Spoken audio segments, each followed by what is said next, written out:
Now, I know this is a bit controversial, but it's my personal opinion that card cleaning is inherently deceptive. I think it has to be. In fact, if we ask the question, who benefits from card cleaning, I think you'll find that the benefits are stacked overwhelmingly in favor of the seller at the expense of the buyer. Anybody that says that removing scratches or filling in scratches on a hollow surface or covering up edge wear on the back, those damages are already present on the card, and removing them, altering them, or filling them in any way is functionally changing the card.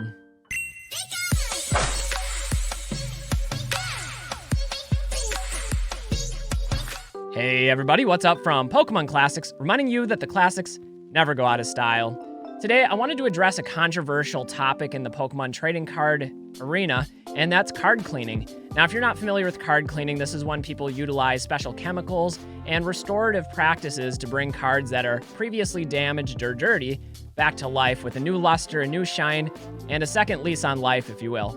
Now, it's my personal opinion, and I know this is a hot button topic out there, that card cleaning is an inherently unethical practice, and there are a few reasons why I wanted to go over why I'm personally against card cleaning. Number one, I think it has a deceptive purpose to it, that the intention is to enhance the card by alteration and pass it off to an unsuspecting third party, whether it be a grading company or a buyer, or in some cases, a chain of custody involving both of those two. But I also think that it's driven almost exclusively by a profit motive, and although money isn't necessarily a bad thing, it needs to be done in a way that's transparent in order to maintain ethicality. Finally, the unknown effects, and this is where it gets a bit more speculative, but I don't know if anyone can say definitively what type of effect card cleaning could have in the long term, whether the substances, the chemicals, or the techniques being used could damage the cards. And in my mind, that risk is transferred from the person originally doing it onto the buyer, especially when the buyer isn't aware of that practice. So today we're going to break down these three different categories and talk about all that goes into this rather controversial practice. First, let's address the deceptive nature of card cleaning. Now, I know this is a bit controversial, but it's my personal opinion that card cleaning is inherently deceptive. I think it has to be, because it involves you making alterations to the card, or maybe you want to call it restorations or conditional changes or cleaning. Whatever you call it at this point is ultimately semantics, it's word choice. But regardless of what we call it, the card is being physically changed in some way, providing a better condition. And the purpose behind that is generally to either make it more palatable to the buyer or to send it into a grading company to get a better grade and then be passed on to a buyer from there. So whatever the intention is, there's a lack of disclosure that's usually introduced somewhere in this process where the end buyer doesn't realize that this card has been changed in some way. When it comes to card cleaning, I think there are already some comparable practices that have been universally shunned by the collecting community because of their unethicality as well as their deception. Card trimming and card inking are what come to mind, at least for me. Now, in both of these two situations, the card is physically altered in some way with the intention of improving the condition by removing some of the edges, fixing up the centering, perhaps the corners, removing the wear. Card trimming is able to pass off as a better card. Yet that's a practice that is shunned amongst collectors and banned by grading companies. And I don't think there's a whole lot of argument over that. Similarly, card inking involves taking markers or pen and touching up the edges or corners, particularly for the white dots of edge wear on the back. And again, most people would agree that this is an unethical practice and that it's concealing damage on the card.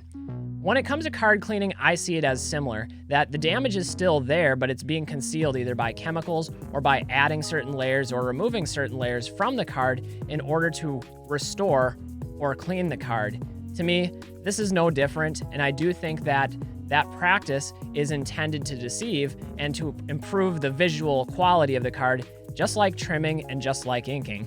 Now, this brings us to an important distinction that I think has to be part of the conversation, and that's what exactly necessitates card alteration. Now, in my personal opinion, card alteration is anything that physically adds or removes from the card itself. So there's a difference between taking a fingernail and scratching a speck of dirt off the surface layer of a card, because that doesn't physically add or change the card in any way.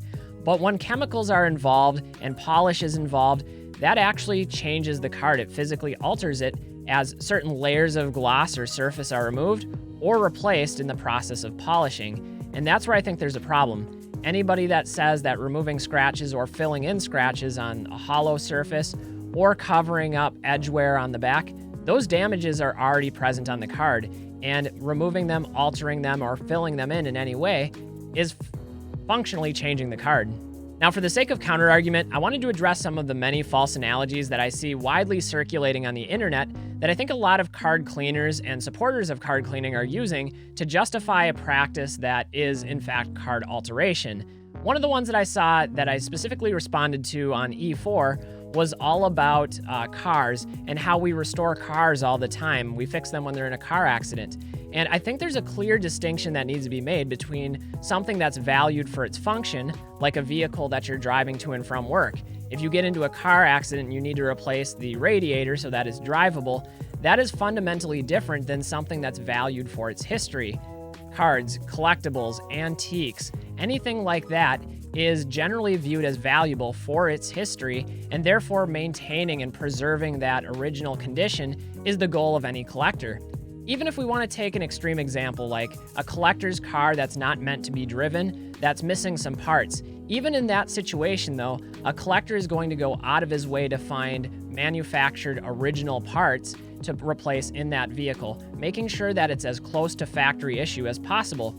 And in that process, anybody that's making alterations to the vehicle and adding aftermarket parts is going to be disclosing that in the actual car history, especially if it's being sold or auctioned. And that's one of the missing pieces that we don't have here in the Pokemon card collecting community, is any record or any disclosure of those changes from its original state.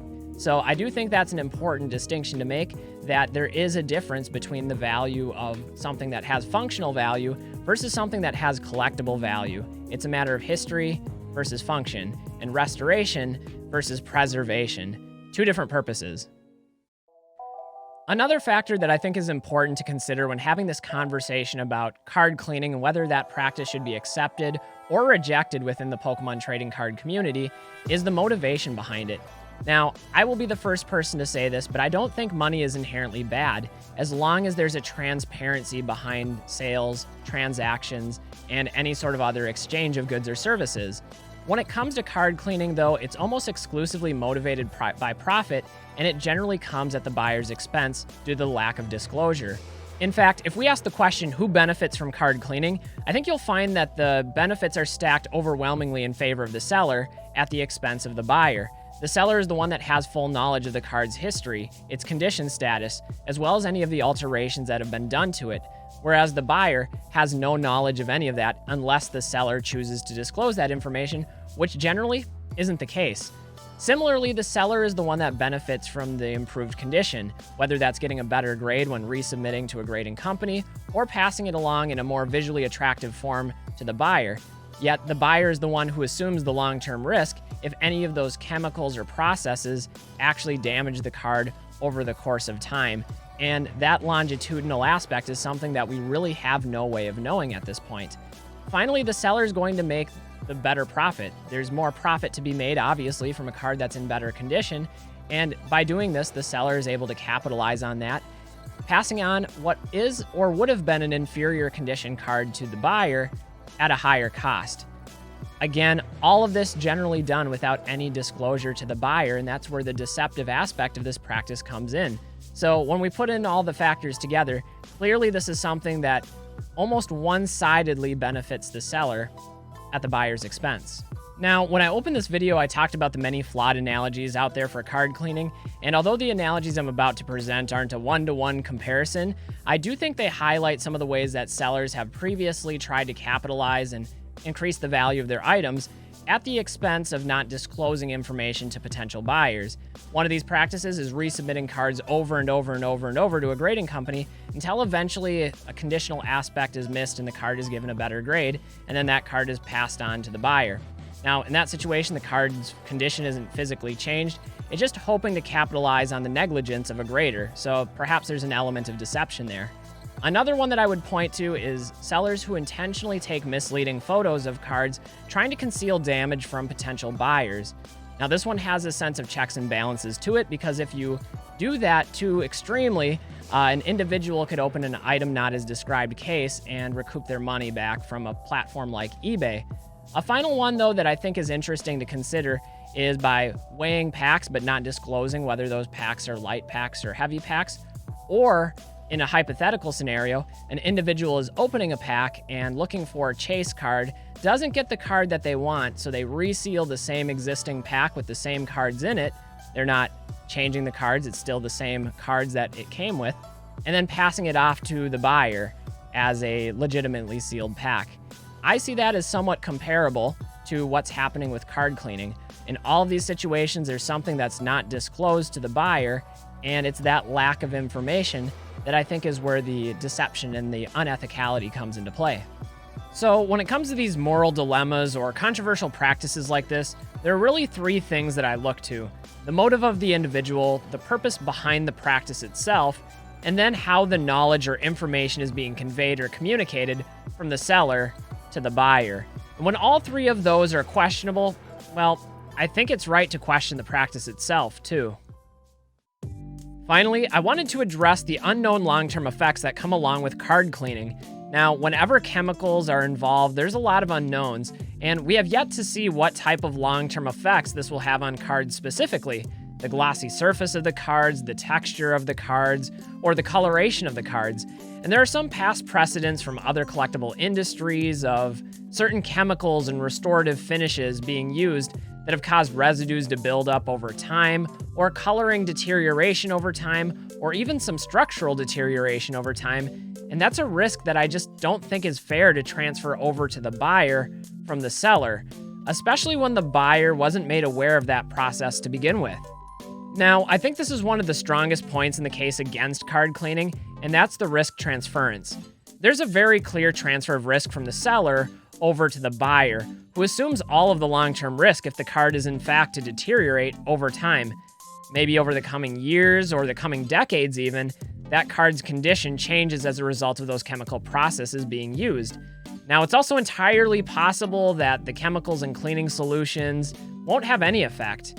Maybe the card will retain its original surface gloss, its original color and condition, its original texture, but there's really no way we can know that. There's no way of doing a longitudinal study at this point, and chemicals are tricky things. So I don't think it's fair to put all that risk exclusively onto the buyer, especially if they were never made aware of all this in the first place. If there's no disclosures, then there really can't be consent from the buyer, making the transaction deceptive, and in my opinion, unethical. To close this one out, I wanted to follow up with some of my final thoughts, and we'll begin with this. I think there's a clear distinction between what's ethical and what's legal, and I would describe these as sort of a Venn diagram where often they overlap and are synonymous with each other, but that's not always the case. Sometimes what's legal isn't always ethical, and vice versa. And when it comes to card cleaning, I think it inhabits a dubious region that warrants a multi-tiered approach, and the first step begins with grading companies. Grading companies need to be able to identify altered cards. That's what we pay them for in the first place, to assess condition, whether a card has been inked, whether a card has been trimmed, whether a card has been entirely faked, or whether it's been chemically altered or cleaned in some way. I think that's ultimately a grading company's responsibility, to be able to identify those changes.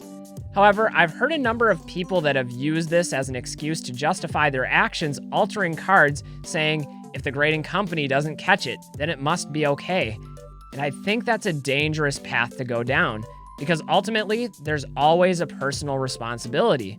Just because something isn't caught doesn't mean that it's not wrong. And I personally like to live in a world of objective morality and objective ethics. And part of that is I think we have a responsibility to others, to be honest, to maintain transparency, and to be forthright in our motives. At least that's my personal thought on the matter, but you guys will have to let me know what you think about card cleaning down in the comments below. Again, I know this is a hot button topic, and I hope I didn't offend anybody too much, but that's the great thing about this hobby and about the internet in general, is that everybody has an opinion, and everybody's entitled to share their opinion. Even if you would disagree with me, that's okay. Anyway, guys, I'm Pokemon Classics, and thank you all for joining me for this video, and I'll just give you a quick sign off and a reminder that the classics never go out of style. We'll see y'all with the next video, and until then, everybody, stay well, have fun, and don't forget to enjoy collecting. That's really what it's all about. Bye, everybody.